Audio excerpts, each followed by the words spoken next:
Cold at the touch, dead in the eyes. No signs of life no more. I put your love under the knife. Leave me to die here all alone. No signs of life no more, no. A crying dove may never fly.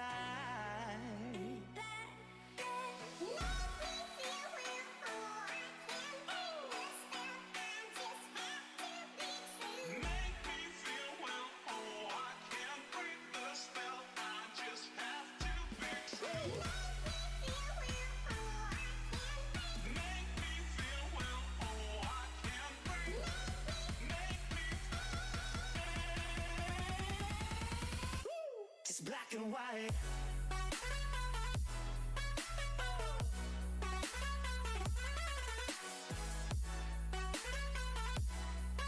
Yeah. Black and white. Oh, oh, oh, oh. Just black and white. No more.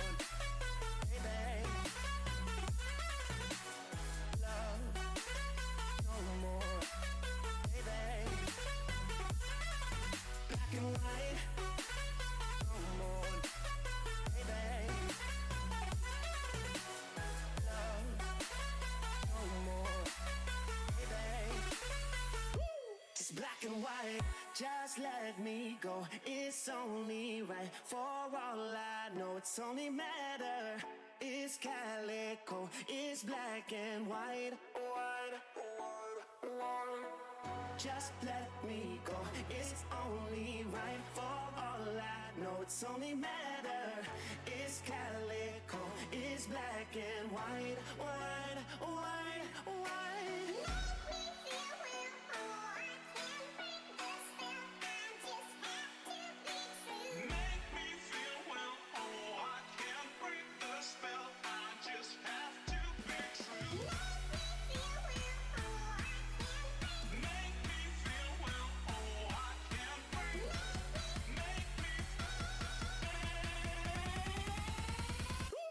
Black and white.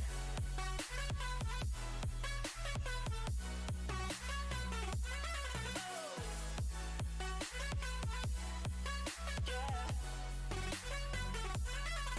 Black and white. Oh, oh, oh, oh. Just black and white.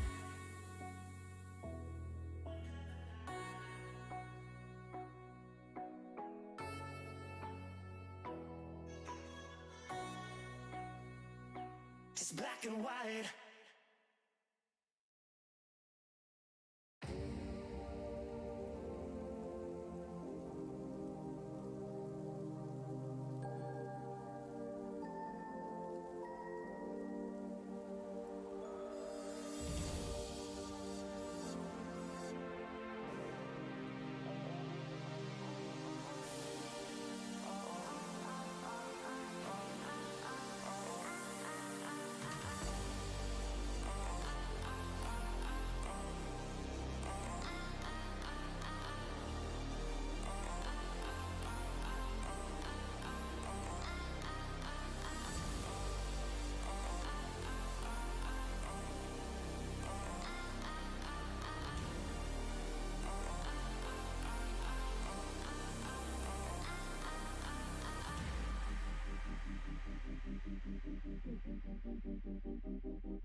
Hello everybody and welcome to the finale. It's here, that's right, round 16 of the Sunday Drivers MX-5 Cup 2021 season. We're of course at Silverstone International, but it is the Legacy Loop, if nobody actually understood what this circuit on the left hand side of their screen looked like. It is the Legacy Silverstone International, which caught both myself and my my co-commentator for this evening, Joe Peak out. Joe, how the devil are you? I'm doing great, and you know what? I don't mind it too much because this is a fun little layout, and I think it's going to really challenge the drivers because it's got some surprisingly tricky corners.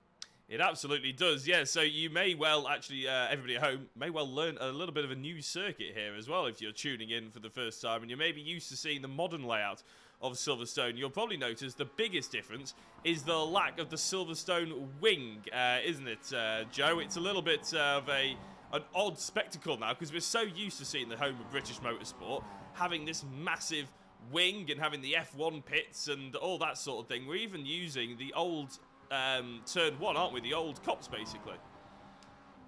Yeah, exactly. And I have to confess, it still kind of weirds me out that we're past a decade into the new Silverstone because the old one feels like a bit more of the normal one to me, but I guess that's me getting old. But yeah, this takes away half of the track and definitely half of the modern track that's more commonly seen. So it goes old school in a lot of ways, but that's appropriate because these are very simple cars. They don't need a huge, big Grand Prix track. So there's still going to be plenty of action for them out there. And honestly, plenty of passing opportunities. There's a lot of places where they've got heavy braking here that you're probably going to see some dives. Yeah, some slipstream, which always helps with these guys as well, because it lines things up very nicely. But speaking of the drivers and how much they'll enjoy this evening, we'll probably have to talk a little bit about the championship. And as you can see on your screen, we have the results from round 15 at Lime Rock Park. Of course, Joe is new to the Sunday Drivers, only just joining us for the finale, so I'll run you through what cracked on, Joe, and hopefully explain the situation we've got for tonight, because of course there is a champion. More on that in about 30 seconds time. Keaveney took the race victory, and pole position means he got the 30 points for winning and a point for pole as well. He didn't get the fastest lap though. That went to Michael Elliott all the way down in 12th place. Chaz Draycott came a close second, 28 points to him. Stephen Arell in 3rd place. A little bit of a championship battle is brewing with those two drivers. Can't wait to see how that one's going to be turning out. Mackenzie Mann was in 4th place with Willem van Rassel in 5th. One of the new iRacing Netherlands drivers, really punching nicely. I was going to say above his weight, but to be honest, he's been around the top 5 since he's joined the championship, so fair play to him. Patrick Alders was 6th, Joseph Keaveney was 7th, Amanullah Bacchus, in 8th place, Henrico Puttenstein in 9th with Javi Lopez rounding out the top 10. You can see all the way down to 23rd player drivers there as well, and ironically, we actually have 23 drivers here this evening. So, how does that, all of what we've seen so far, and the last week's results, line up in the championship? Well, we have a champion. If everybody missed Lime Rock Park, we do have an official champion. Kalle Keaveney takes home the top honours for the Sunday Drivers Cup MX-5 2021 season. 251 points to his name, and this is including all the drop rounds as well that's included. So Michael Elliott, he just lost out on the championship, unfortunately for him, but both drivers in the top 2 are teammates. So the rivalry, individual rivalry, gets put aside and the team rivalries begin. But Michael Elliott and Kalle Keaveney will start working together this time. Sander Borst in 3rd place with 210. He can theoretically get 2nd place.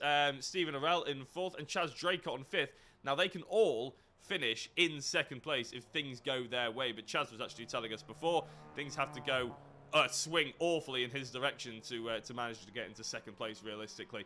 Joseph Keaveney in 6th place, Sander Ware in 7th, Ionin Svetanov in 8th place with Javi Lopez 9th, and Mackenzie Mann in the top 10. You can see all your favourite drivers, all the way down to Reski, who's in 49th place. So many drivers in this MX-5 Sunday Drivers Club that we actually had to pretty much double barrel them at the end there from 30th onwards as well. But it just shows how popular a series it is. And of course, they are taking sign-ups. So if you're interested in it, then please do drop a comment and somebody will get in touch with you. The main thing we're probably going to be focusing on tonight is the team championships, and now I'll show you how the team championship individual points gets broken down, because it is key, going to be key tonight. Anyway, Simulation Racing League, you can see because Kalle Keaveney won the race, he gets 20 points for his team, because Chaz Draycott came second. He gets 19 points for his team. But it starts to get a little bit more interesting if you drop all the way down to, say, iRacing Netherlands in the 5th and 6th position. So because Van Rassel came in 5th place, he gets 16 points. Because Alders came in 6th place, he gets 15. So realistically, even though SRL and Kavisto took the most amount of points, iRacing Netherlands actually probably came out the winners there because they accumulated the most amount of points between their drivers. And that leaves us with this situation. The championship leader is SRL after their late surge with Michael Elliott and Kalle Kavisto, 390 points, but there is only 6 points in it. iRacing Netherlands, as I said, accumulating the good average amount of points, have really pulled themselves back into 2nd place, and Michael Elliott coming in 12th place in the previous round at Lime Rock Park really means that Simulation Racing League have to pull together this time round and score strong. Simtech Racing are 3rd, a fair way off. They've not got a chance at winning this championship, but they're still putting in a really good show for 3rd place. Spirit 14 in 4th, with Fast Cars Go Bang in the top 5. And you can see the rest of the teams sort of falling down there. A couple of big shout-outs. Zancho Simsport, they've only got 1 driver, and they're still cracking in the top 10 with Chaz Draycott. And Svetanov Racing, even though Svetanov is the only driver that's racing for them. No points for guessing that one. They're in 11th place. So, crucially, SRL and iRacing Netherlands, they're the 2 that we're going to have to be calculating tonight. And I realise that's a bit of an information overload for you there, Joe, and everybody at home, of course, but we had to really just get that out of the way so we can start focusing on going forward. You've had a little bit of a blast around with these MX-5s around the Silverstone, the new Silverstone International circuit, but they're fantastic basic cars, aren't they, really? Really set up well for racing close. Yeah, and thankfully I was able to get out and put a few laps in here as well. And I have driven this course in various cars before. It's been a minute, but I am at least relatively familiar with it. Yeah, the big thing about them is just comfort and being able to keep hold of the tires. Yes, the tires don't go away too quickly, but you can overheat them. And they do like to slide around a lot. That's what you're going to see a lot of in the faster corners, is them just yawing side to side quite a bit. You don't want to do that too much, because the more you overheat them, the less grippy they're going to get, obviously, and the slower your lap times are going to be and the more unpredictable the car is going to be. So smooth drivers, as with a lot of racing, are going to have a leg up overall. But it's one thing to be smooth, but to be smooth and fast is always the tricky part. Yeah, that's where the really good drivers separate themselves, don't they, from the sort of pretty decent but slightly average drivers. So realistically, we're hoping to see plenty of high-level skill here today at Silverstone. Michael Elliott and Kalle Kavisto, both Simulation Racing League drivers, or SRL, on the front of their car. They're putting in a good show so far, Joe, aren't they? Because realistically, they're top 2 in practice. We've only got a minute to go in practice. Going into qualifying, they'll probably feel pretty confident because their iRacing Netherlands counterparts are well down. You have to see in 8th place, Willem van Rassel, and iRacing Netherlands, Patrick Alders in 12th place. So SRL in a good position here for the team championships. Yeah, that's what you want to see. But you got to remember that practice doesn't always equate to the race itself. Yes, they might have that 1 lap pace from what we're looking at, and we expect them to be up there in qualifying. But racecraft is always important, especially in MX-5s. It's almost, you kind of have to think of it a bit like oval racing in a way, because these cars do tend to stick together. You mentioned the slipstream. And pack racing very much is a thing. Anybody who's watched the IMSA races of the MX-5s in the real world is aware of just how wild these things are. So you have to be comfortable running close together with a lot of other people and really have good awareness of what's going on around you, when to attack, when to back out of things, and ultimately keep hold of the car so that you can put yourself in a position for win at the end. Yeah, exactly that. So we'll be keeping an eye on all those factors with these drivers. You're absolutely right. I mean, we do have a distinct difference in practice and in qualifying and then in the race, of course, because then you've got to contend with all the other drivers. But crucially in a lot of racing, but some sim racing including, Joe, is you have to contend with those drivers even in qualifying. And as 23 MX-5s fly out onto the grid, finding the optimal space on track is, if anything, probably more difficult than actually just full-on racing them, isn't it? Because realistically, you want to get within that sort of 1.5-second margin to get that draft assistance, but equally you don't want to be held up in the corners by someone who's going to be slightly slower than you. So it's all a little bit of a I suppose, is a bit difficult, isn't it? It's a bit tricky. And team orders or teamwork comes into play here. Absolutely. If you and your teammate have been working together, hopefully you've been practicing a bit of that, trying to give each other a tow, because it can help. It can give you a tenth or two here, even at this short of a track. And it's one of those things where I kind of feel the same way as a lot of what you see in Formula One qualifying, where everyone's like, well, why do they all go out at the same time always? Yeah. Everybody rushes out here, and you saw them all exit the pit lane just a moment ago. And so they're all scrunched together. I always took the theory of, okay, I'm just going to let everybody kind of go out, and I'm going to go and find myself some space behind them. Now, there is a downside to that, I will admit, because sometimes you can catch up to those slower cars, or people can have wrecks in front of you, things like that.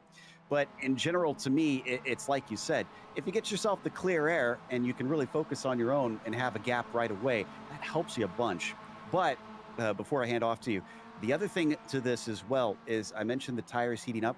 You actually do need to get a little bit of heat in them to get the best qualifying laps. You can't just bust out there and hope that your first one is going to be your best flyer. You got to get them up to the working temperature. So expect drivers to be out for 3-4 laps and finally really knocking down their absolute optimum. Yeah, exactly. They will do that, but they'll only stay out there in the optimum window for about a lap or two, setting maybe 1, maybe 2 laps, to be honest, and then they'll jump back in the pits, switch the tyres over, get back out there, warm them up again, and hope that they have enough time in the 15 minutes, which they will have plenty of time, to warm the tyres back up, get out there and set some more lap time. So with 15 minutes to go, it's basically all hands on deck. And you've seen, well, we spoke about the sort of difference in strategy. You mentioned, Joe, about sort of maybe just letting everybody get their own space, just get out there slightly later. Well, that's exactly what Javier Lopez has done here with Spirit 14. He got his own space. He has caught up to a few cars in front of him. But if he can just get the lap hooked up, he might have caught them bang on the right time. Use that slipstream advantage. Keep the tyres nice and hot without running into the back of the next driver. And that's basically one clean flying lap. Because if he tries to overtake the driver in front of him, then he's got 3-4 more cars. You're just joining a line of traffic then. You haven't got any free space. And it's not going to be advantageous. So if you're slightly off the pace, you might as well drop back a bit. Because Javier Lopez has got loads of space in the background. And I don't mean by going off the gravel and doing it like that, but I suppose each to their own. Exactly. Well, now he definitely is. It's worth him backing off a little, and it looks like that's exactly what he's doing. So yeah, Javier is very heads up in this situation as we jump over back to watching Gavisto. And where is his teammate right now? His teammate's on the other side of the course. So those two actually not working together, which is a bit surprising that they're not going to try and make sure that Michael can get himself as high as possible. But he's got a friend that he's towing behind right now that we can't see on screen either. That's Rantanen in the number 70. So he might still have a good one going. Let's see what Koivisto can do. Yeah, Calais coming across the line. You're absolutely right. That's actually why I panned Calais. Is because I was so surprised that he was not on the same bit of tarmac. But it doesn't really matter for Calais Koivisto. He goes on to pole position. Provisional pole. We're still a couple of tenths off what he was doing in practice. But that's a strong banker, isn't it, Joe? We were looking at 34.9s, 34.8s for a pole position lap. 35.1 is something solid you can be proud of as your first flying lap. Absolutely. I mean, he's got 9 tenths over Keaveney right now in the number 45. So considering he's been able to put that one down right away, I wonder if he's got a special qualifying setup that helps the tires get up to temps a lot quicker. That's one of the tricks that you can use if you know how to set up the car for that. Frankly, I was never able to do much with setups myself, but Callie's certainly got it down. Let's see what we got for Elliott here.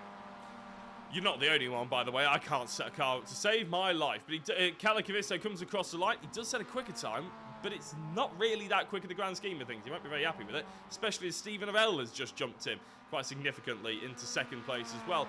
Now, we've had a few drivers that just haven't bothered to jump out into put a lap yet. Ionin Svetanov, I always struggle to say the first name, apologies Mr. Svetanov, currently not out there at all. Sven Dalemans, not out there at all either, and I believe Chaz Draycott, our commentary pal here at SRW, equally haven't gone out at all. It's not just that they haven't set a legal lap time, just they haven't gone out, which is an interesting one, Joe. I'm not sure where the tactic comes from here, but they're going to have an awful lot to do when it comes round to the actual race.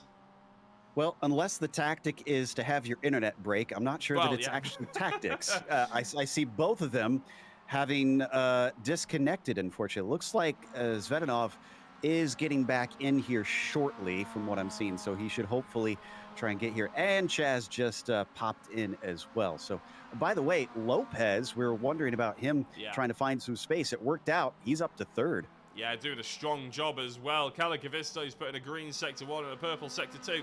So everyone probably hoping they could get towards him. At the moment, it looks like he's only going to get stronger. Actually, no, he's just put in his sector 2 on this lap, and it's actually a touch slower in the end. Joseph Keaveney, purple sector 1, green sector 2, green sector 3. So I fear for everyone in the top 5 that this may well be Joseph Keaveney's first proper flying lap, as we see a driver on the outside of the circuit just ahead of him. But Keaveney comes across the line, bang into 4th place, 35.6. Probably still not as quick as he might have liked, but a good strong lap there by Joseph Keaveney. Probably enough for a banker. Come in, change the tyres, get back out there, and try and push. Now you've got a sort of a secure lap time in, Joe. The second round, basically when they come in for tyres and they go back out, that's when you're probably going to see people really pushing and maybe overdriving the car, not getting the lap time. Exactly. And for those wondering and not familiar with how iRacing works in qualifying, they have to stay within the track limits. It's a lot of like what we see in the talk about real world racing right now, where if you go off the course in certain places, you can have the lap deleted. Now, it's a lot more clear here in the sim, thankfully, and the drivers should know where that is. So if you go outside of what is considered the track boundaries, it's automatic, it's deleted, and you have to go back around to try again. And that's another reason why we might see a few of these drivers down at the bottom who have not set a time yet. In fact, I'm looking through, and a few of them are up to 3 laps with them all deleted. So they're on the opposite. They need to come around and do a banker instead just to get something on the board. Yeah, exactly. I mean, that is the problem, as we see Chaz Draycott finally joining in with the session, just going around the outside, trying to let everybody through. But 8 minutes in, we're over halfway through this session as Chaz Draycott comes back across. And I tell you what, that was very unsafe, shall we say, rejoining the circuit. I get what he was trying to do. He was trying to cut across the racing line to stop getting in the way of everybody else, basically, so he could carry on. But that was very, very close, to be honest. I'm sure his Twitch streamers would probably have enjoyed that one. I know he is streaming tonight as well. But yeah, a little bit dodgy there. But another one of those drivers that we haven't seen put a time in, Sven Dalemans. One driver that you've just been touching on basically there, Joe, is Renee Zagala. Renee hasn't yet put a lap time in, and yet he's just finished his 4th lap, which does give him a lap time, a 1:37. So 16th position for Renee Zagala as he cuts through Copse for the 5th time. Only a few having been set, though. Javier Lopez, green sector 1. We'll keep an eye on Javier. I'm not sure if he's come into the pits. I don't think he has. Kalle Kavisto's in the pit lane, maybe chopping his tyres over. Michael Elliott also been in the pit lane in 5th position, probably hoping to cut about half a second off his lap time. Realistically, if you want to get down to where he was before. And in fact, he's just gone and put in a purple sector 1. So he's done his outlap. He's now getting ready to wind it back up with a Spirit 14 driver off in front of him. No draft assistance, but Kalle Kavisto didn't need it. Probably means Michael won't need it, Joe. Yeah, if those two have been in contact about how to get a good lap around here, I imagine he's already got that down. He was our fastest driver in the practice for a good chunk of it. So I anticipate that he knows how to wheel this thing as he comes out of the Abbey hairpin, not the chicane or the kink this time, and just has the last little technical portion to go. And this is where things get interesting in this car. I talked about sliding around those faster corners. These are all just slow, tedious back and forth turns. So it's all about setting up for both the exit and for the following corner, trying to widen the entry as best you can while still keeping your speed up in the current corner. Exactly. I'm just watching Xavier Lopez has just come across the line. It wasn't an improvement, although all his lap, it was basically saying he was going to be up, so he must have gone slowly through the 4th sector as Michael Elliott cutting woodcut as close as he possibly can, letting the car slide out wide and just running as wide as he can. And there it is. A good lap by Michael Elliott at 35.2. It is good enough for 2nd place. practice, he was in the 34s, but I think he won't really care what the lap time is as long as he's within the top 2 and SRL are picking up those points, Joe, because realistically for Calais and Michael, that's all that matters. They both can't do any better in the championship than where they're sat right now individually, but the team championship, they want to wrap that up and go for the double.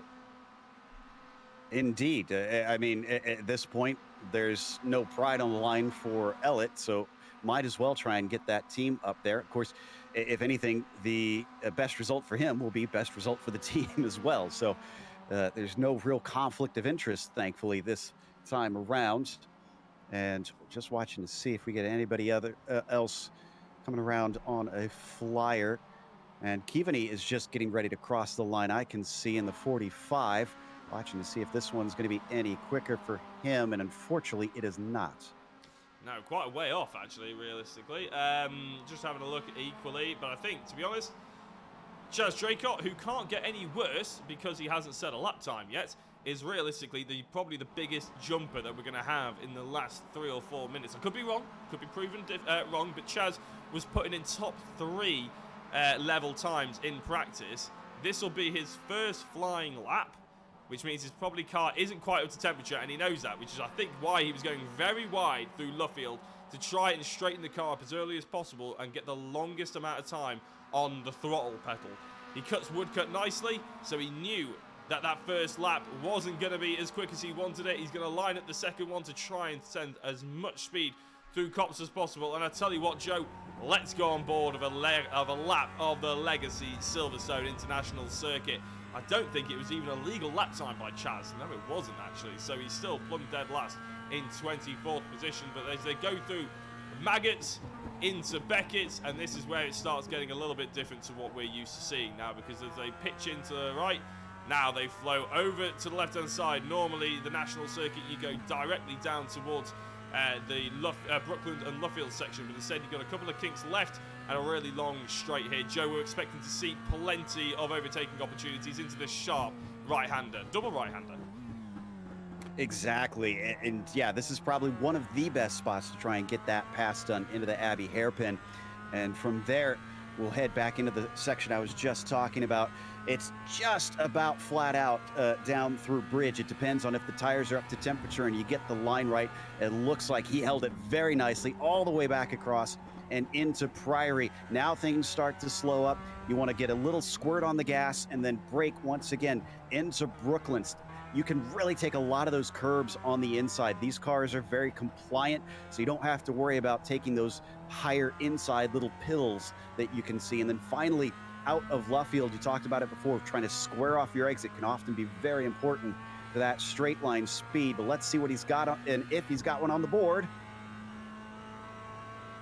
No, must have had an off track.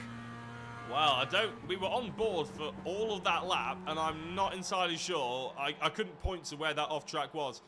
That could be disastrous for Chaz there, because I'm not entirely sure. It's obviously in iRacing, some lobbies are different, aren't they?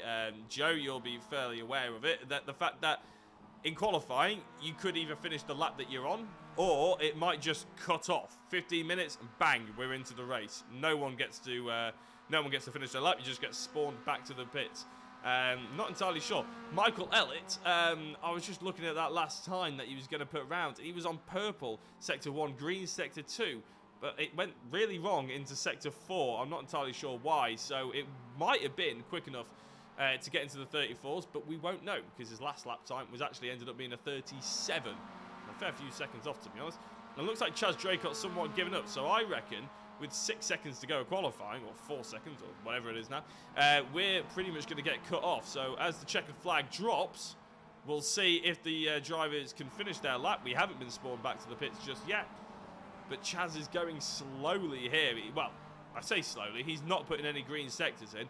But at this point, you're just looking to put a lap on the board, aren't you, Joe? So I have good news on a way to tell if they're going to cut them off or if it'll keep going. When it's open qualifying like this, you get to complete your hot laps. Oh, if it's right. limited by laps, so if they say, if it's solo qualifying and you only get 2, 3, 4 laps to put down, you're going to get cut off. You don't get to complete it. So yeah, drivers probably appreciative here with so much traffic out there to try and put one down.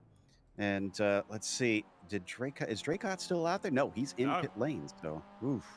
Yeah, he didn't even bother finishing that lap, which surprises me slightly because I would have thought even Chaz's slightly off laps, I mean, we're talking about maybe half a second off, maybe 7/10 off, would still probably put him within the top 15. Now, that must be better than starting in 23rd. I mean, other people might say not, actually. I mean, I'm a big follower of the British touring cars. And to be honest, I'd rather start at the back of the British touring cars than start in the middle, because it can get really rather raucous, shall we say, is the most British term I could probably put it in. But it can be a bit of a tactical advantage starting from the back, can't it? I mean, you're probably a great follower of NASCAR, Joe. You've probably seen it abound and about. It's sometimes being at the back, avoiding the crashes, is better than being the person turned around in them. I can't tell you how many Talladega and Daytona races I've seen where half the field doesn't qualify because they bank on starting from the back, only Really? to find themselves starting from the midfield because everybody else didn't qualify either. But yeah, and honestly, I'd be a bit surprised if anybody's going for that strategy here. Yes, sometimes we can see a bit of a messy start into Cops, but there's all that paved runoff to the outside. You can find ways to escape, and it's a pretty wide track for such small cars. So I hope it won't be a bit of a mess, but yeah, if you start at the back, you do have the option to be a little bit safer, and sometimes I would use that myself, but looks like qualifying's done.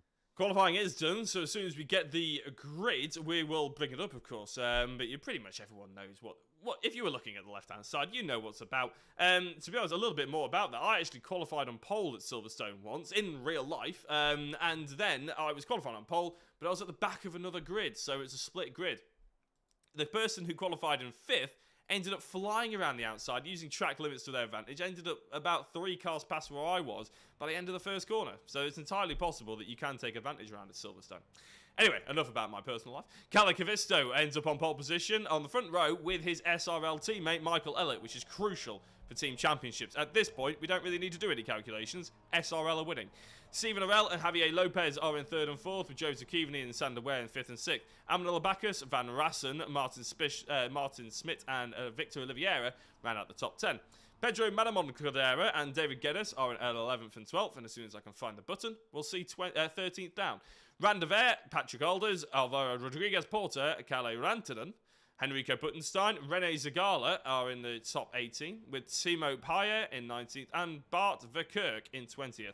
Sven Dalemans, Arturo Davila, Chaz Draker, and Svetanov, apologies Svetanov, in 23rd and 24th, rounding out the field. And to be honest, I know it's your first time, Joe.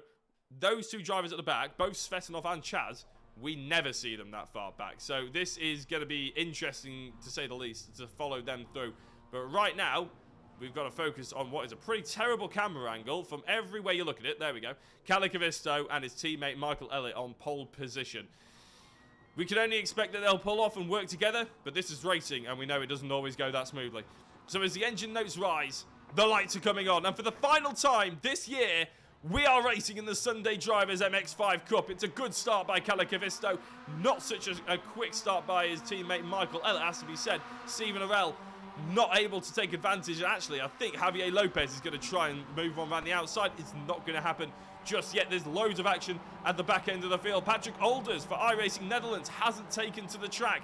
Crucial news in terms of the team championships, but it looks like Stephen Arell is interested as they go through Maggott and Beckett, diving on the brake shutter touch so he doesn't get into the back of Michael Elliott, who again doesn't want to get into the back of his teammate. Rule number 1 in racing, don't hit your teammate.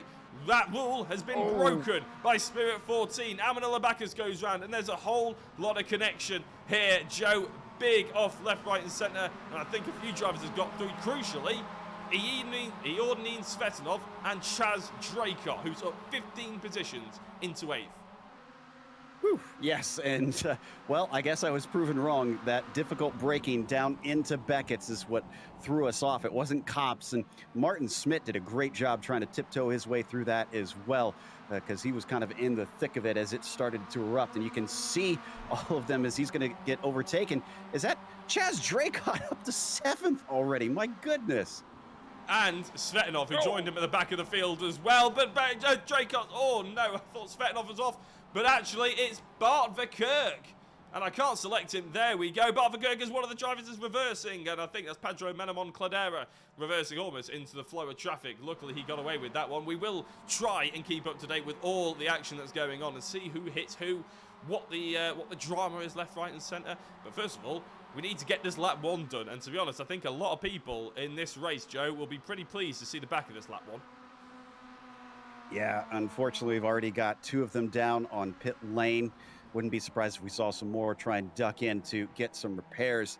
But up at the front, Cavisto is certainly doing pretty fine and has himself about half a second gap over Elliott. Oral really has been the threat most of this first lap. You mentioned it as they came in here into Beckett's last time. He was kind of poking his nose, so he obviously wants to try and split up these teammates as soon as possible. Well, he needs to, really, to try and get a positive result. For Stephen Orell, or Orell, we're never quite sure how to say it. I don't think he's ever told us. But for Stephen, shall we say, it's pretty crucial for him, not in terms of team championships. Darius Scary, you're around the sort of top end of the team championship, but they're not going to win it. But for Stephen, it's about getting that second place in terms of the individual team championships. And I think we can have a quick look. Well, I won't bring it up because obviously we're watching the racing. But if I look at the championship standings, Stephen Orell currently in 4th place in the championship. Michael Elliott in 2nd place in the championship. So right now, Michael Elliott has got his championship 2nd place safe. He's got it in the pocket. He doesn't need to worry too much. Sander Borst, who is unfortunately no longer here, he won't be scoring any points. So Stephen Orell and Chaz Draycott will automatically jump over Sander Borst. That means that Stephen Orell is technically in 3rd place in the championship. He needs to stay ahead of Chaz Draycott.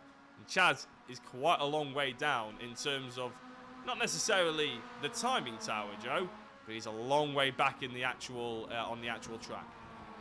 I'm watching his lap time now that he's been able to get a clean one in and a 35 flat. Compare that to a 35.2 for Cavisto. I think that Chaz Draycott has got the bit between his teeth. He's got a realistic shot at trying to run those leaders down. It depends on how he deals with the traffic. Right now, that's Lopez and War in front of him.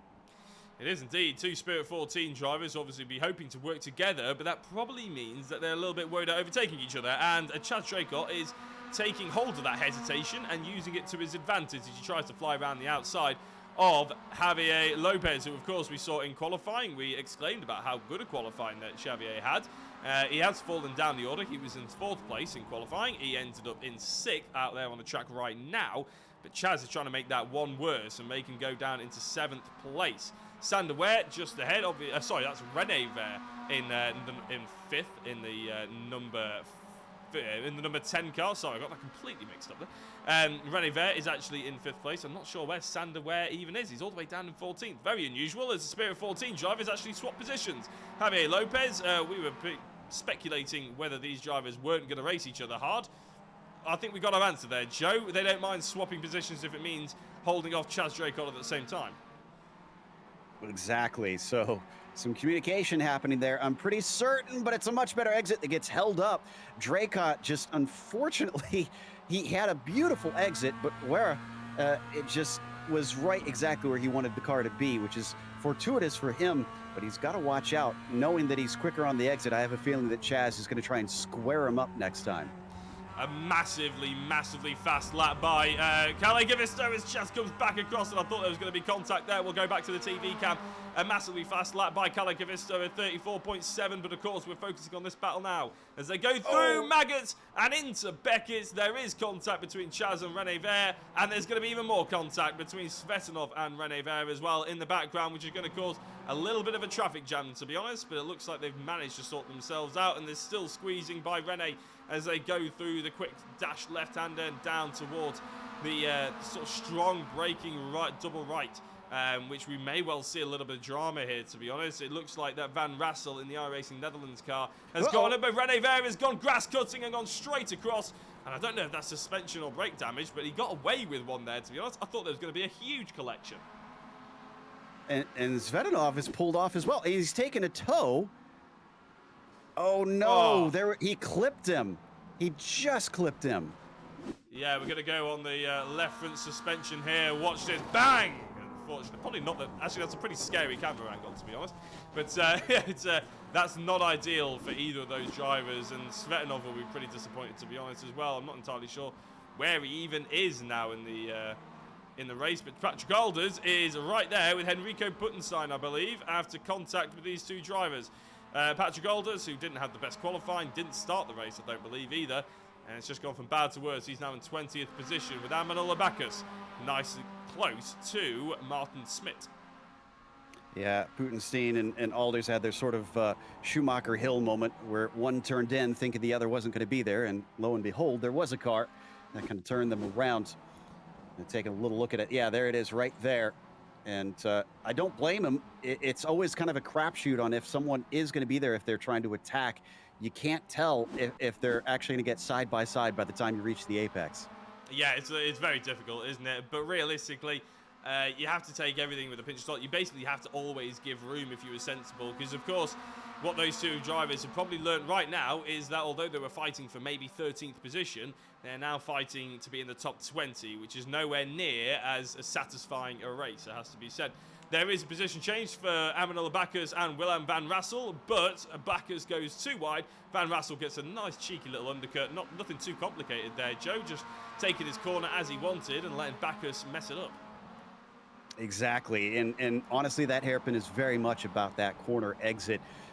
It's a slow turn, so it's less about how you enter it. It's more about how you come off of it. As we take a look a little bit farther up at this fight between Lopez and Draycott now. Chaz having a bit of a time trying to work his way forward, and it's definitely holding him up. He was about 8 to 9 seconds back from the leaders. It's now up to 11 seconds behind them. He's got to hurry up and try and get by Javier. Yeah, if we're going to look at the last time they've just set, you're probably looking at the likes of Calacavisto, Michael Elliott flying 34.8. He's probably wondering why he couldn't do that in qualifying. But he is in a slipstream now, to be fair. But if you have a look, Chaz Draycott 35.5, so a huge 7/10 difference just by being held up behind Javier Lopez here. But to be fair, I mean, Javier Lopez isn't hanging around, so Chaz needs to get past, but realistically, they're not doing badly from the drivers behind them. They're not catching up the forward, Joe, but they're pulling away from the likes of Bacchus and Van Rassel, which I suppose in itself is a positive. It's a positive, but if Chaz is looking at the big picture, he's going to be severely disappointed, probably from the word go, just because of that qualifying, and now he knows how much he's lost out. Finally gets by him in the hairpin, but as I said, it's a whole 11 seconds if he wants to try and get up to the top guys and help himself in the championship hunt. Yeah, now I just flipped back to this fight at the front because it went down to about 0.2 of a second between Cavisto and his teammate Elliott. It's now gone back up to about 0.7 of a second, so I was just looking to see if there was any kind of misdemeanor. There has been a misdemeanor, but it's not by the front two. It's by Sven Dalemans for Holy Cow Racing. And a bit of an odd one, just didn't hit the brake hard enough or early enough there, as one of the drivers swerves to avoid the oncoming Sven Dalemans. Not ideal for his race either. I think it's probably that time. Things have calmed down just enough, Joe, to try and digest what we saw in the opening lap. But before we do that, I want to see if Michael Elliott's actually going to have a go at his teammate here, because when they were fighting for individual honours, they always said that the gloves were off. It wasn't a case of team orders or anything. But now the team championship's on the line, I'm wondering if there's a little bit of a difference here. It looks like Michael Elliott's got a good pace for the beginning half of the lap, or say one half of the lap, because it might not be the beginning. But Cavisto seems to have that extra legs in the other half of the lap. And that's always difficult when you're in a battle, isn't it? But look at this. Elliott with the huge break up the inside and actually gets the car stopped. Cavisto going for that switcheroo. I'll tell you what, I want to be Stephen Orell right now, Joe, if I was any of these top three drivers, because he's watching these two teammates thinking the last thing you want to do is hit each other, but if you're going to race that closely, hold each other up all you like. I'll take the scraps. Exactly. This is playing right into his hands, and you can see he's even gaining a bit right here as they continue the side-by-side battle. Now through Priory, Elliott still has the inside. It should go towards him because it's two left-handers, but he still doesn't have it done. And now it's going to switch back to Cavisto with the right-hander of Luffield. Yeah, and in comes Joseph Keaveney for a sniff at this as well. And to be fair, is that Chaz Draycott? Not far. No, it's a back marker. Don't get too excited, everyone. Don't get too excited, you Chazes out there. Right. That's another lap completed. basically half a lap side by side. Are they going to complete the other half of the lap side by side? As Stephen Orell goes for a big look up the inside. I think that's just to worry the two drivers ahead and make sure they're aware that there's another driver in town. Joseph Keaveney gets a really good run out of the first corner there, and they are 2 by 2 basically. And here in the commentary box, we like to say hurrah, hurrah when they go in 2 by 2. Carlo Gavisto leading the way still, and that is Joseph Keaveney getting past Stephen Orell. So Keaveney's fantastic run through T1 means he has put himself up to 3rd position as we get a little bit of a drift on in the background for, I'm not entirely sure which driver that is, to be honest. It's the 16. Is it 16? It's Oliveira. It may well be. Yeah, you might absolutely be right there, to be fair. But equally, we've got to focus on this one because Michael Elliott, this is where he made the move last time. Joe, it's not close enough. That's because Calais is going very defensive. He doesn't want any of that twice in a row. And I kind of feel for Orell because he was kind of damned if he doesn't, damned if he does. And that first corner, he could have tried to back it up. That'd be my philosophy when seeing those two fighting. But if he did that, he would have been vulnerable to Joseph trying to stick one up the inside. But even still, he didn't back it up, and that he was held up going off the corner, and Joseph still took advantage. So like I said, rock in a hard place for him. And now Joseph is the one trying to play catch up to those two, but he's not close enough to really take advantage like we saw from Stephen. And that's kind of the downside to him making that attack, is they're kind of squabbling amongst themselves and losing the opportunity to really try and attack our leaders. Yeah, so as they've just haven't even calmed down, have they really? We can't actually go back and have a look at what, because it's going to take a good minute or two to actually digest what happened at the start with that opening lap contact, because there was about 3 or 4 contacts all culminated in a big pile-up. We don't really want to take our eyes away from this one, Joe, and it's sort of one of those opportunities where we love to see the on-track action, but we're desperate to know what went on as well. So we'll try and wait and find the opportune moment to actually have a look back. But this is where Elliott's lined it up before. This is where we can probably start to expect him to line it up again. Bang on halfway through this lap. And the SRL drivers are turning up the wick. There's now almost a second gap between themselves and 3rd place Joseph Keaveney. Do you think they're going to start working together, or do you think they're going to keep lunging each other? We'll have to wait and find out. Yeah, because right now it's not close enough for him to really try and attack unless he did a really dumb move. And I don't see these two doing that. And we jump back instead to this nice little fight between Van Rassel and Backus. This is for 7th, and coming into the corner, he's going to get to the inside, but we've seen this a lot today. The over-under, extremely effective here, but not when you catch the curb. Van Rassel, unfortunately, had to wrestle the car back, and he's going to stay in 8th. Yeah, you said about the over-under. He tied himself in a knot there, didn't he, unfortunately, Van Rassel. He got the car all squiggly and ended up having to do an awful lot of corrective oversteer. He's lost out on track position and a little bit of track time as well, but he hasn't lost out on the positions, and that's going to be crucial for Van Rassel as he tries to bring back Amanullah Backus. I'm sure he'll probably get that opportunity, as Stephen Orell is hoping for that opportunity on Joseph Keaveney again. Now the problem is, Joe, we're talking about fighting, we're talking about holding each other up. I'm sure Stephen will be hoping to get past Joseph Keaveney, but equally, if they start fighting, they're going to lose an awful lot of time to the front two. And they can already tell that now that those two aren't fighting amongst each other as much, that they're losing time lap after lap. It's already up to a second back to Joseph now. And he's got to start either hustling or maybe working together a bit. I don't think the bump draft is going to be effective enough here. But look at this. Now that they've started to pull away, I'm seeing Elliott try to size up his teammate, and they might start fighting again. Yeah, but keep an eye on that one for the second show, because I'm just editing something in the project file for SDK, so Bart Verkerk can actually come up as an MX-5 driver. So you carry on covering. Exactly, and Cavisto didn't really try and defend too badly into the hairpin that time, but even that little move that we saw from the 4 did hold him up enough that it's now 3/10 closer for Keaveney. So I expect that they need to wait just a little bit longer. They got 13 more minutes in this race. They have time to try and pull away, get themselves maybe about a 5-second gap if they can, and then just duke it out to the finish. Yeah, exactly. All things that we're hoping to see, aren't we? Just going to update that, and then we are done. Apologies about that. Just had a very quick moment where I realised Bartford Kirk wasn't in the project file. But he's in there now, done and dusted. This is the closest battle that we've got on circuit, but have a look at the pace that Chaz Draycott is setting. On the left-hand side, 35.6. Now, to be fair, I've not brought up the best lap times there. He's made a little bit of a mistake, but crucially, he's gained about 3 seconds, hasn't he, Joe? To be honest, he's now only 6 seconds back. And if we can have a look at the interval time, there we go, 5.8. It's coming down ever closer. I won't keep this up for too long because it looks a little bit ugly and it goes all orange and yellow and white and everything like that.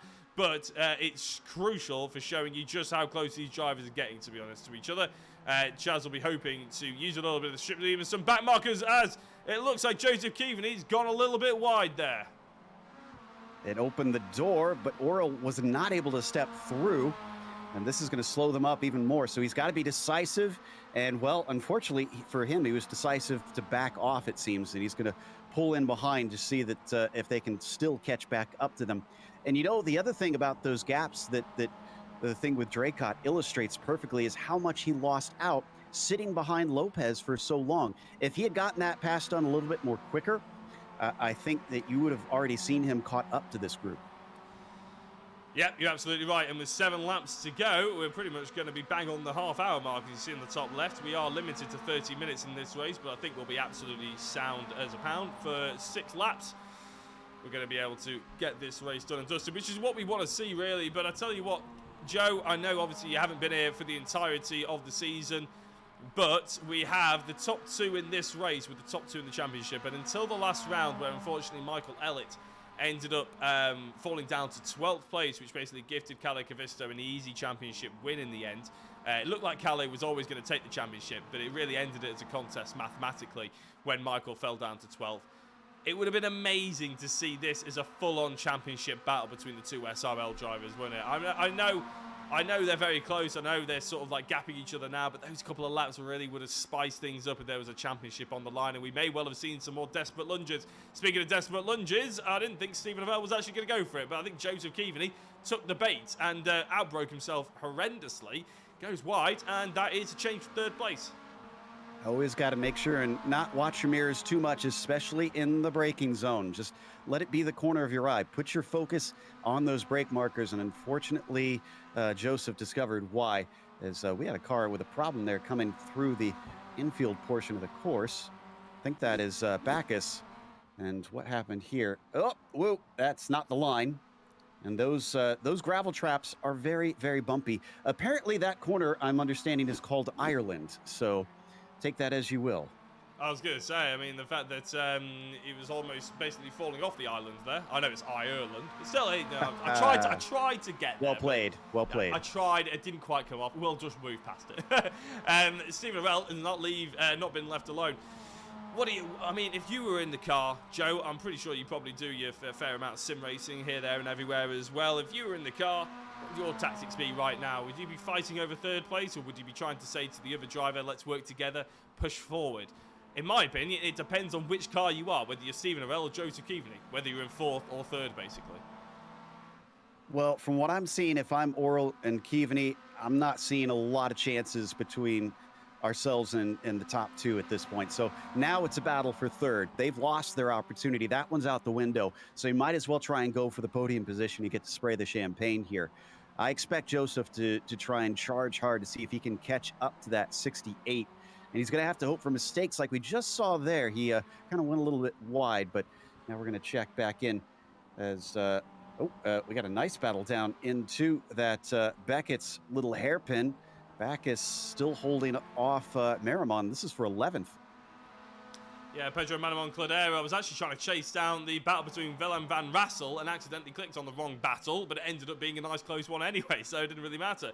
But Van Rassel and Zagala here, both iRacing Netherlands drivers, performing well. As I say, that Zagala goes wide and allows Alvaro Rodriguez, I believe that is, Porter, it is indeed, the Spirit 14 driver, an opportunity which he didn't take, but it was still an opportunity maybe to dive at the inside. So Van Rassel and Zagala, currently they're scoring, I believe that's 8 and 9. No, it won't be. It'll be 11 and 12 points for their team iRacing Netherlands. But of course, Kalle Keaveney and Michael Elliott are currently scoring 20 and 19 points for SRL. So there is a big difference there, and basically the team championship still looks like it's going to SRL, unless the two drivers at the front of the field take each other off. And by the fact that they're now about 2 seconds apart from each other, it's unlikely to happen. Pedro Maramon Cladera and Amanullah Backus still going at it. This could be the closest battle on circuit that we see for pretty much the last 4 laps. Yeah, they've swapped back and forth a couple times already while we were looking farther forward, and it's another great run from Pedro. He's going to just hold back. In fact, he was off the apex there through Copse, and that will cost him. This is where he needs to stay tight up behind that orange and black machine, because it is pretty heavy braking, although tricky here into the Beckett's little hairpin as it dives into the infield, and he once again is way off the apex. It's those little mistakes that are costing him. If he was tidier, he'd be right up behind. He'd feel a bit of the slipstream, and he'd have a chance to try and outbrake him. Yeah, so as everything's calmed down just a touch, we'll go back and have a look at Stephen Arell and Joseph Keaveney. But what we're going to do is we're going to have a look at what happened right at the start of the race. So we see Javier Lopez. Now, there it is, the Spirit 14 driver. Just focus on that one again. Javier Lopez on the outside going into Maggots here. Into the church corner.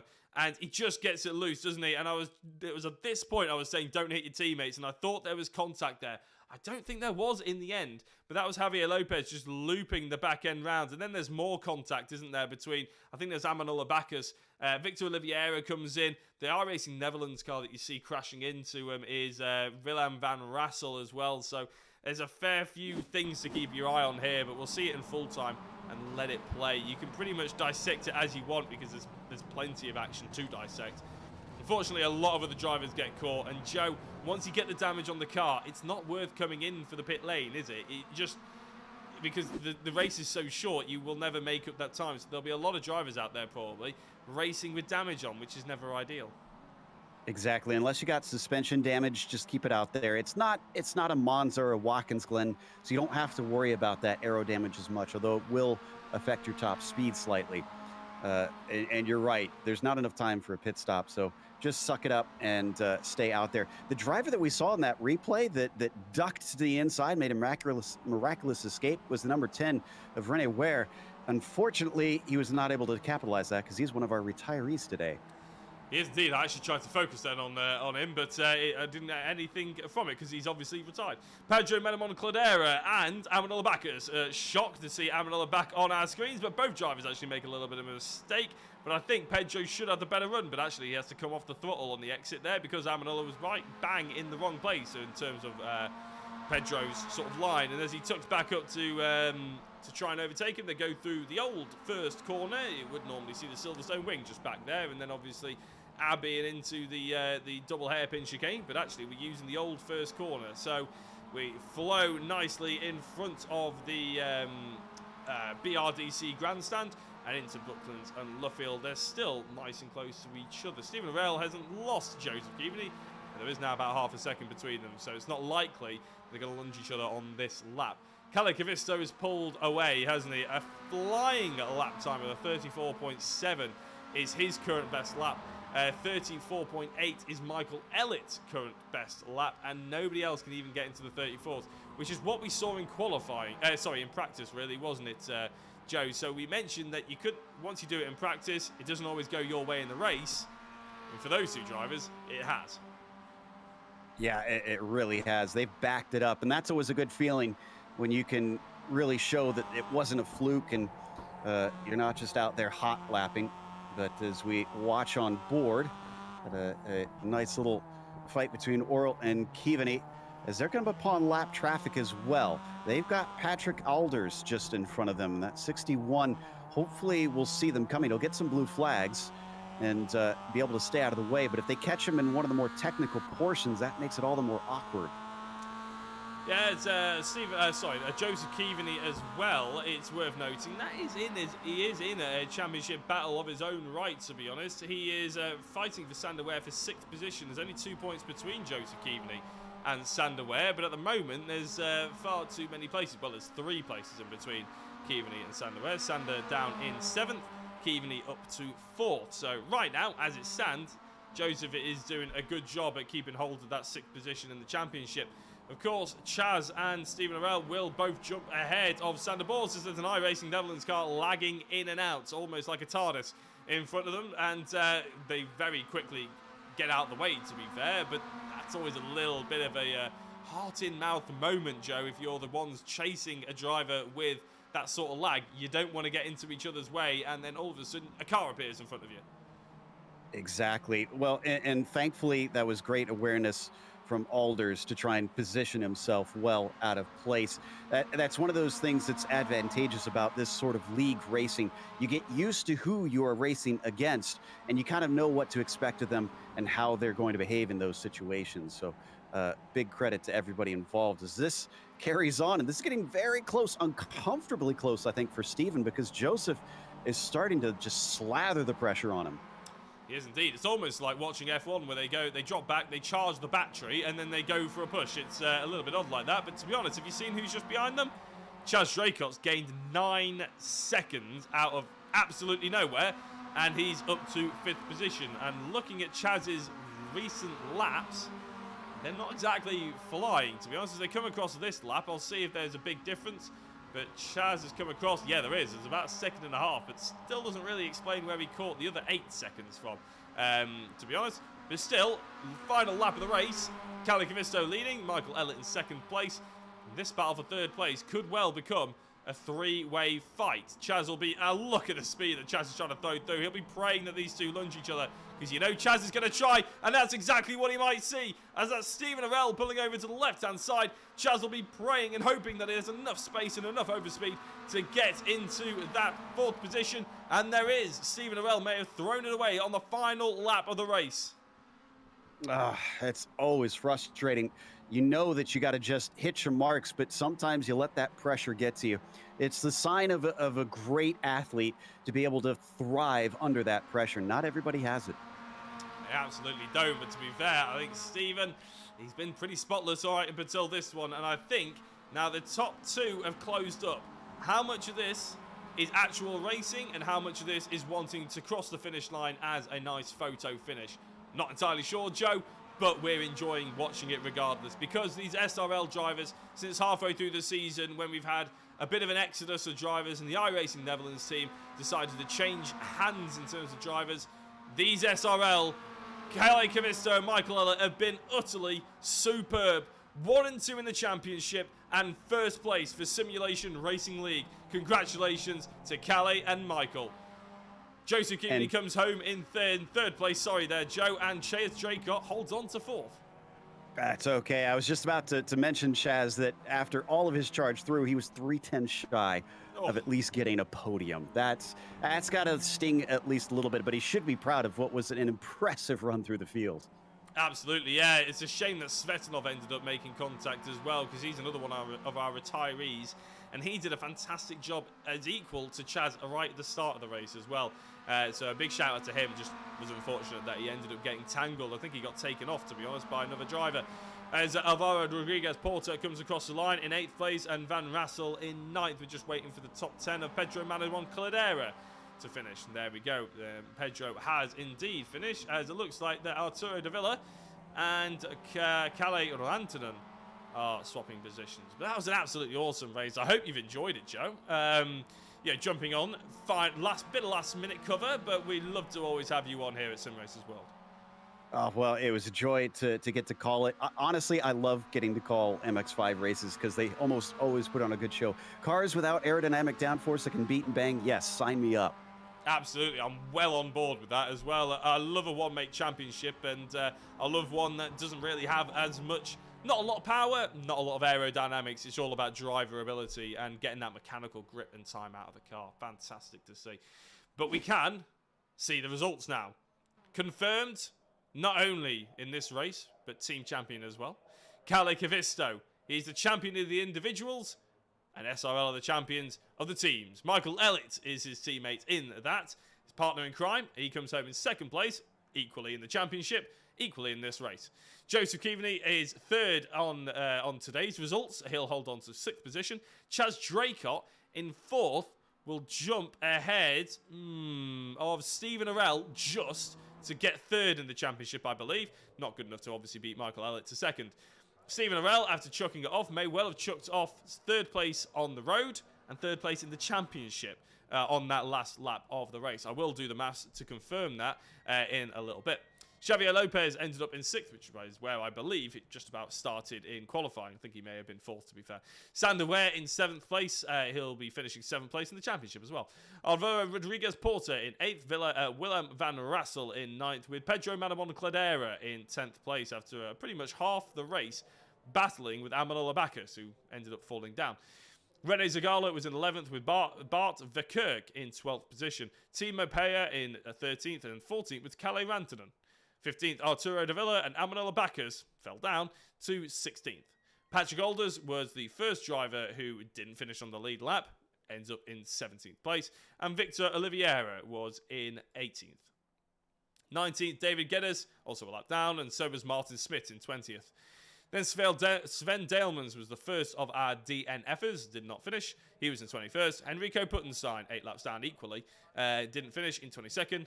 Svetanov, unfortunately, finished in 23rd after a really good opening lap by him. Rene Vere ended up in 24th as well, 15 laps down, meaning he retired on about the 3rd lap, which is really good. And I think actually it was the contact between Svetanov and Rene Vere that saw them both end with suspension damage. So that is very gutting indeed. Now, Joe, we should have a few drivers to come in to have a chat to, and I can see that already we have got a driver in the form of our commentator in crime, Chaz Draycott. So why don't you have a very quick word with Chaz Draycott while I line up some replays?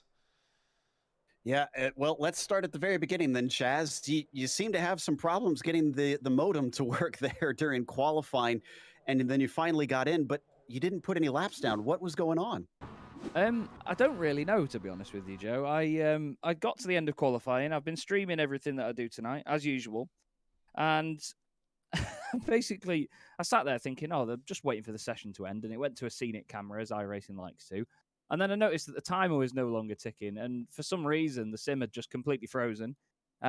Spent a few minutes trying to get it going again, and it just kept telling me iRacing is still running when it clearly wasn't. So I was too scared to try and withdraw in case it then kicked me out and I couldn't get back in. And it just took a lot of time to get back in. And then, unfortunately, I just ruined it with off tracks. And then it came to the final lap, and out of nowhere, coming into, I think it was Priory, iRacing gave me a black flag out of nowhere. No cut tracks, nothing. I've seen somebody did a video about it a while ago, but it does just come out of the blue in qualifying, and it seemed like tonight was not my night to qualify. So yeah, sometimes it just all just compounds on you. Yeah. But then the race started, and you had a bit of a scare at the start. Talk about trying to navigate that wreck. Was that all luck, or do you kind of say I had the skill and I knew exactly where I needed to go? Oh, Joe, there's no skill involved here, mate. There's a reason I'm a commentator. To be honest, I saw that there was smoke at the hairpin, and I thought, right, well, we'll go around the outside because it looked like everyone had stopped on the inside. Got to it, and a number of cars checked up on the exit. And then I thought, well, we're just going to try and push through. And I thought, at this point, with how far back I am, we've got nothing to lose, so I'm just going to risk it and go through.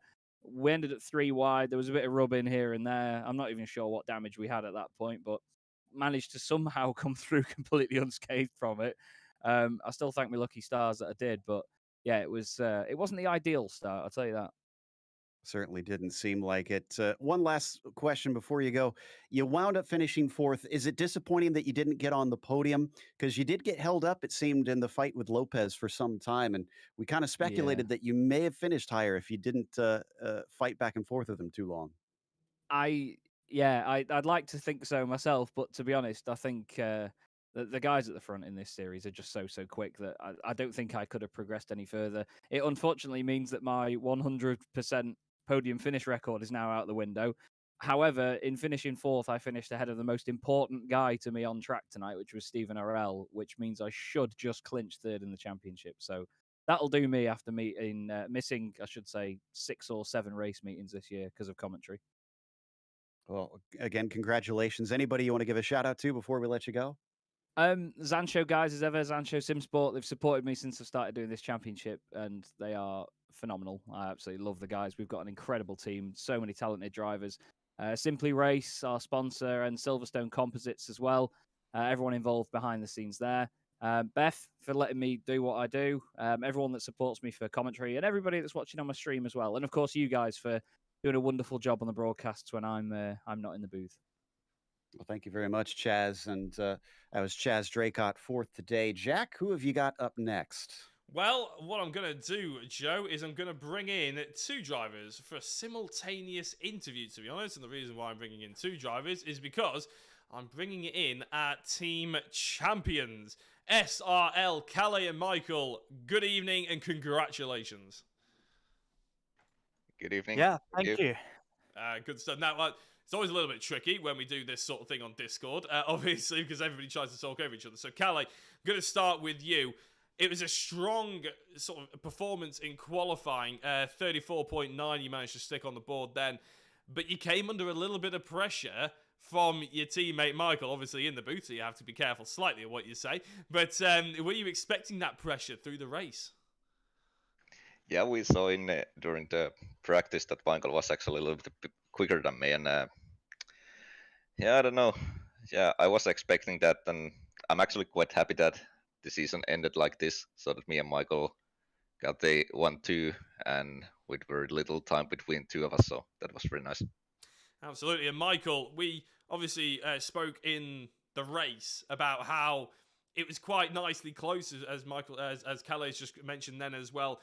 But obviously Lime Rock Park didn't really go your way, finishing in 12th place. Obviously, it was a couple of weeks ago. How exciting would it have been, and how much do you obviously sort of, not, I suppose regrets maybe the slight different word, but how much do you wish that fight that you had on circuit there was for the championship? Yeah, no, look, I think I think Calais was a better driver throughout the whole season. So I think he really is a truly worthy champion. I don't think I don't think I could have done anything better on my side to make this a championship fight. But yeah, tonight was an awesome race. Very, very clean. Yeah, so much fun.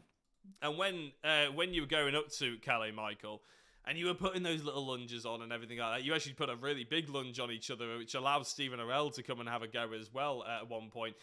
Were you thinking, sort of about you wanted to win that race and you wanted to finish it 1-2, but you wanted to be in the lead? Or was it a case of, did you sort of think, oh, I need to calm down a little bit, let's just get the points for the team championship and that'll be good enough sort of thing? Jack, no, look, I was pushing, I was pushing. That's what we like to hear. Absolutely. So I was actually telling Calais now just before we came on. When I did the lunge at the hairpin, it was actually a mistake. I actually braked way too late.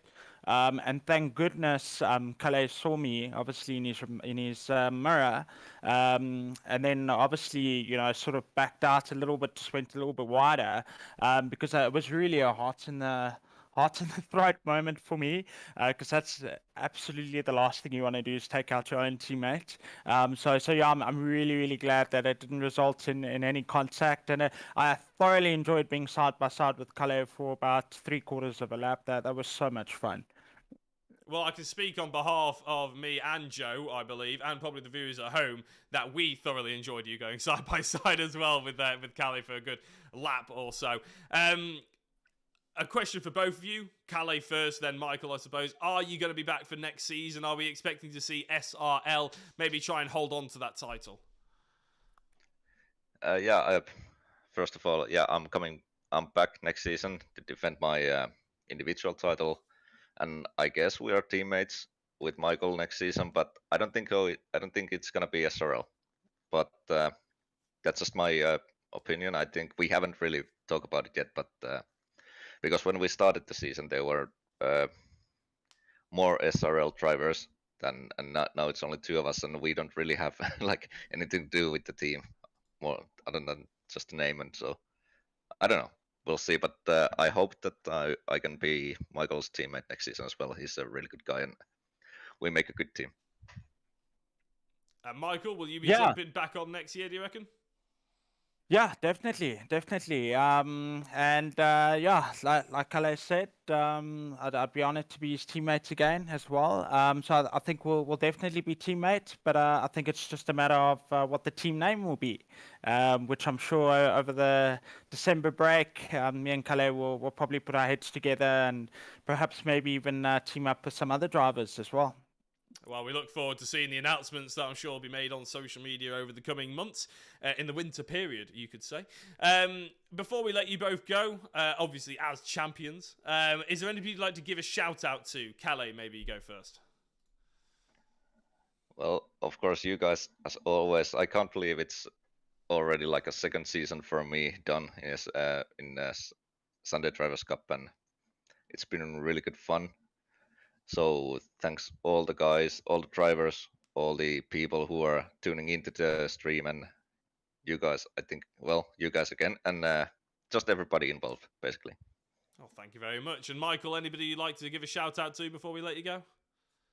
Yeah, also just to Summarize as well TV, to you guys as well, to our champion Kalle, thoroughly deserved. I'm really glad we could wrap up the team's championship as well. And then a massive shout out to Sander, where I don't think a lot of people actually realize how much work he actually puts in. If you think of all the stats that he comes out week on weekend, it's just absolutely phenomenal. The amount of data and stats that he actually keeps. So yeah, it's really can't thank him enough for the awesome league that he's put on. So yeah, thanks very much. Yeah, that's fantastic. Thank you both very much for jumping in the interview room. Congratulations on Kalle having your individual championship. Obviously, we congratulated you last time at Lime Rock, but obviously, Michael and Kalle, congratulations on the SRL Team Championship. Been a pleasure chatting to you. Been a pleasure commentating on you. Thanks very much. And that was SRL teammates, if you hadn't got that already, Kalle and Michael. And Joe, one last driver that I think we can have a chat to is our third place finisher, and that is Joseph Keaveney. He had an excellent battle. Why don't you have a chat with him? Absolutely. And Joseph, we were kind of curious watching you and Steven having that fight for much of the race. There was a brief period where you were starting to get involved with those top two. Was there ever any chatter or thought amongst you two to not fight and try and take advantage of them and hold on to them? Or was it just, every man for himself? I'll be honest, Joe, I never had the pace of the top two. They were so far out in front of us. It actually looks close. I'm watching the replay now, but it actually looks closer than it felt. They were just so fast. I had Steven's pace. But yeah, we had a really good battle. But that, yeah, third was brilliant for me. I'm really chuffed with third. Coming down to that last lap, were you expecting a mistake like that out of Steven, or did that catch you by surprise? That caught me by surprise. I really didn't expect that. That was a freebie. I wouldn't say I'm pleased, because I would rather pass him on the track, but I'll take a mistake. It's a bad luck for him, because I think Chaz was saying, I think that puts Chaz into third in the championship now. So it's unlucky for Steven, but I'll take the podium. Thank you. Of course, everybody wants to end a season on a high note to try and carry that momentum. Do you feel that as a driver heading off into next season, knowing that you had a really good finish? Do you feel like that helps you coming into round one next time? I've got really I've got really random form. Sometimes I'll be sort of in the teens, sometimes I'll be somewhere around P10, and sometimes I'm on it, like tonight. and no, it doesn't really make any difference. I'll turn up to round one, and I won't know where I'll be. But it makes me feel good about I love the Sunday Drivers' Cup. Sander does a great job organise it, and thank you for the broadcast, by the way. I'm looking forward to next season, but I'm looking forward to the endurance races over the winter now. They're my next focus. Well, I can see why you enjoy it. It was a hoot to watch from my end. Anybody you want to give a thank you or shout out to before you go? Yeah, obviously. Well, thanks to you guys. Thanks to Sandra, as I said before, and thanks to Bram and Matt and all the other SimTech Racing guys. Yeah, and if anybody's looking for joining an up and coming endurance and TCR team, please come and visit SimTech Racing. Well, you heard it here then. They're looking for drivers, so reach out to Joseph Keaveney, who finished third out there today. But Jack, I think that's going to do us, it looks like. It absolutely is, yeah, and it's about this time, obviously, we start thinking about next season, as a lot of those drivers have just been discussing. Unfortunately, it seems that we're stuck on to, just give me a second here. Sorry, we're having a little bit of a trouble. There we go. We're just going to go to this now.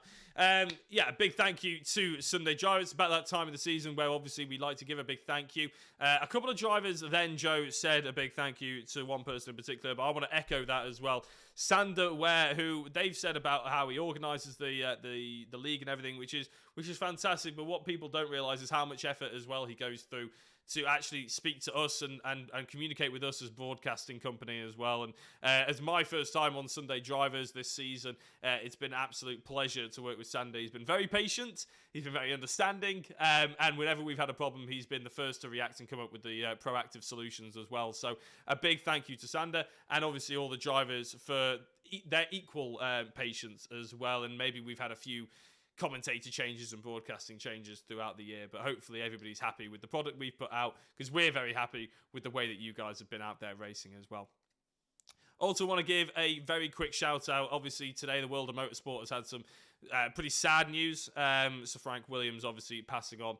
I was going to mention it at the beginning of the broadcast, but I thought I'd probably finish the broadcast on it instead. And I'm sure, Joe, you'd probably join with me in sort of saying our commiserations and obviously how much he'll be missed and how much of an inspiration he was. And it's amazing to know the presence that he had in the F1 paddock and motorsport as a whole throughout his entire life, right up until his ripe old age as well. It's a great shame to see the world of motorsport lose one more shining star. But hopefully he'll be looking down and enjoying all the motorsport throughout the world from way on high.